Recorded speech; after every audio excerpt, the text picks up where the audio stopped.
continuar les polítiques de dignitat, de dignitat en educació, de dignitat en sanitat, de dignitat per a un planeta millor en un futur, de dignitat i igualtat cap a les dones i també, anem a dir-ho socialistes, de dignitat en la memòria i en la reparació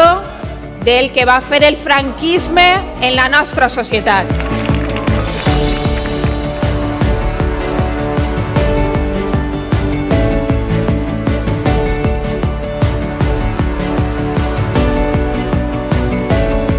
Estos personatges que volen tornar a refundar la Espanya esa una grande i libre, que això és la vergonya del passat, ells són precisament els que no entenen com és Espanya. Nosaltres volem a Espanya, volem una Espanya de tots i de totes, volem una Espanya plural, diversa, l'Espanya de veritat, l'Espanya que parla en castellà i en valencià, en gallec i en basco, l'Espanya de tots i de totes!